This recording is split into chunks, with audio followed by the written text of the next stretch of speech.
So Maduro arrives in New York to face charges. Trump says U.S. will run Venezuela.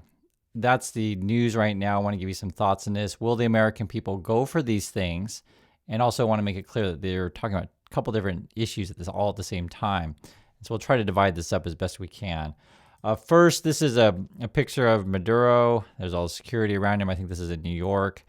People have been asking, where's the wife? I don't know. I haven't seen any pictures of her because my understanding is the U.S. took both Maduro and the wife. I don't know if we took anyone else, but that's my understanding. So I don't know if the wife's in that picture or not, but that's a question I do have.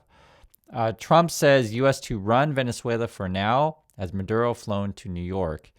And the first thing I'll just say, guys, we could have theoretically, just have an honest conversation about this stuff. We could have just said, okay, we're going to go in, we're going to get Maduro, we're going to do whatever we want to do with Maduro, but we don't have to talk about running the country or getting the oil.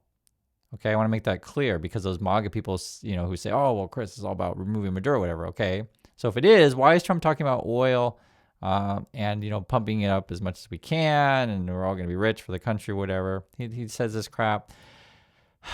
He would have mentioned these things, right? And why are we running Venezuela? And I also make it clear this stuff costs money. Elon Musk is happy though, because remember, Elon Musk is trying to buy off the government and basically look after government contracts. Elon Musk, congratulations, President Trump. This is a win for the world and clear message to evil dictators everywhere. So I'm sure Musk wants to get any sort of rare minerals he can from Venezuela. This is what we're talking about. I mean, already Wall Street is planning and sending a delegation of about 20 people to say, oh, wow, where can we get this? Where can we get this minerals and oil? Where can we make those investments? And I'm sure Trump's already like, hey, where can I build my hotels? That's what we're talking about. Eric Doherty is one of the pro-Trumpy accounts. He says, Justin, President Trump is posting Elon Musk. And oh, my God, the boys are back. Team America, American flag. God bless the military, etc. So you got that contingent of people. But what percentage of Americans are going to go for this? This was on December 17th, okay? So just a week or so ago. Americans skeptical of Trump's executive authority, military action in Venezuela poll finds. So basically you got 63% were against military action in Venezuela. This is coming from the Quinnipiac poll just about a week or so ago. 63% Americans against it. Only 25% said they support it. And you got a group of people that were unsure, but that's what it is. There's got that kind of MAGA base. I'll just do whatever Trump says, essentially what it is. I know it's hard to have conversations with MAGA people. I completely understand, guys, because people always say, Chris, I got a family member, I got a friend in my life who's totally MAGA, and it's hard to talk to them. Like, how do you talk about them with this stuff? Because they're just like, oh, well, Trump says we should go bomb everybody. Okay, let's go bomb everybody. Wow, fantastic. So for me, I talk about dollars and cents, okay? How much did Iraq and Afghanistan cost? According to Brown University, cost of war project, $8 trillion. And that's the question. Do you want to spend $8 trillion, say, on Venezuela? Let's be generous. Maybe it's, $4 trillion, whatever. But I just want to show you guys the cost of this kind of stuff. This stuff costs real money, costs money to do this stuff. So for the Iraq and Afghanistan, which is a big factor in the U.S. national debt, which again, we're just talking about money. Do we even have the bank account to even do this stuff? Well, if you take that $8 trillion again for Iraq and Afghanistan, divide that by the total number of Americans, 342 million people, you come up with $23,392 per person.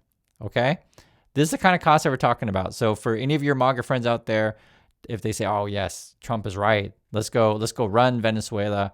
Let's put boots on the ground. Let's get people there." Just ask them, okay, so are you happy about sending $23,000 to Iraq and Afghanistan, right? Let's cut that in half. Let's say, okay, how about you send $12,000 to Venezuela because you're so supportive? How about you go to Venezuela if you're in so support of this stuff? So I just want to make it clear, guys, we can talk about different things, right? We didn't have to talk about the oil and running the country. We could have said, okay, we're going to go get Maduro, whatever. But even then, there was no support from the UN, no support from Congress. Did we vote on this as the American people to go attack Venezuela, like all these kind of things? To give you an idea how crazy this stuff is, because Trump's been talking about this stuff for a while, and then we're striking many boats. Only a small share of Americans consider Venezuela to be a national emergency, okay? Because remember, use of the military costs money. It costs money to do these things. I want to make that really clear. Instead of building schools, instead of figuring out, okay, how about we help Americans keep their costs down, jobs for Americans, these kind of things. And also, too, this is something that I am very passionate about. I do not want to be dependent on oil and going to other countries for oil all the time. I've said that for decades, right? For decades. I'm 50 years old. You don't know. And this is just like, this should be obvious. Don't we want to live in a world where we don't have to depend on other countries for oil? Like, why are we always going after the oil? Because it's helping Trump and his buddies and his, buddies in the oil. Oh, let's go get the oil. Or Elon Musk, let's go get those minerals. Need my batteries and stuff like that, right? This stuff is insane. And Trump fools you. He'll wave the American flag and say, okay, great. Let's go. We got the strongest military in the world. Oh, yeah, great. And that's why I show you the cost of this stuff. So understand this stuff costs money. This costs real money when you do these things. Okay, this is the real money here. Again, Iraq and Afghanistan, $8 trillion, about 23 grand per American, every American. Here's more. More Americans oppose than favor the U.S. using military force to overthrow Venezuela President Nicolas Maduro. So this was back in November 15, 17, so about a few weeks ago, actually we're in January. So you could say, 6 weeks ago, something like that. 17% of U.S. adult citizens favored using military force to overthrow Maduro. So this should be, and we're going to get probably new data coming out the next week or so, I'm sure. But very, very few people are like, yo, let's just go in there and overthrow and do that, right? 70%. Republicans were the highest, though. 34% favored it, but that's clearly not a majority. 11% of independents, 6% of Democrats. You got like big numbers opposing it. You can see it all right there. I'm just showing you whose favor is very, very low. Here's another one. More Americans approve than disapprove of the U.S. Military attacking boats containing suspected drug smugglers. So that was about 50% approved. So it's about half. That's the drug boat thing. Here's the thing with this stuff, though, and I want to make it really clear. A lot of this is sold to people on the lie. So you can see the Republicans are like 85% approve, 21% Democrats approve, but it's sold to you on a lie.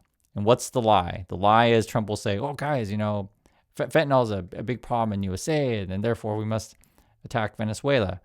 But the fentanyl stuff doesn't come from Venezuela, right? It's the chemicals from China, gets processed in Mexico, then brought up through by Americans crossing the border. So if you're so interested in the fentanyl stuff, you should be addressing that particular thing. And so why are we attacking Venezuela? I'm serious. It's a serious question if that's what you're thinking. And then here's the other thing you got to think about, and because they always get you tunnel visioned.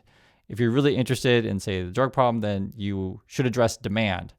Okay? Because I grew up in USA. There were always some sort of substance out there. If you want to get it, you want to go after needles or whatever, you could probably figure out ways to get that stuff, or you want to sniff the white powder. You guys know these things. You could get it. I never wanted to mess with that stuff. It's not something I was interested in, right? I went to school. They tell you in school, right, this is your brain on drugs. For me, that was pretty effective. I'm like, I'm not touching any of that stuff, right? So education would be one way you could address demand. You never thought about that, did you? Education matters a lot. You can address demand by, how about we have an economy that works for people so people aren't so depressed that they need to take whatever, stuff to escape reality. Like you have a population of USA are so depressed, it's like, you know what, I'm just going to do that. That's the only way to get out of my depression is to escape it.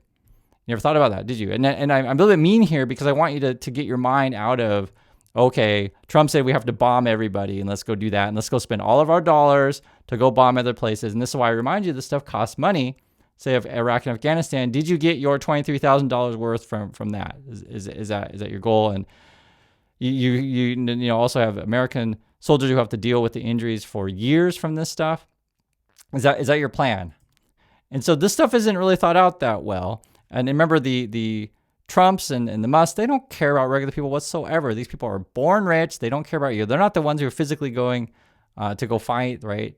They don't care. They don't care about you at all. And if you can't understand that, I don't know what to tell you other than just think through what I'm saying. Look at this, because I'm showing you like what people are so ridiculous because you see the numbers and you just realize, oh my God, these Republicans are, well, easily fooled. I'll put it that way. How has America's standing in the world changed during Trump's second term? Okay. You ask all Americans, 33% says it's improved.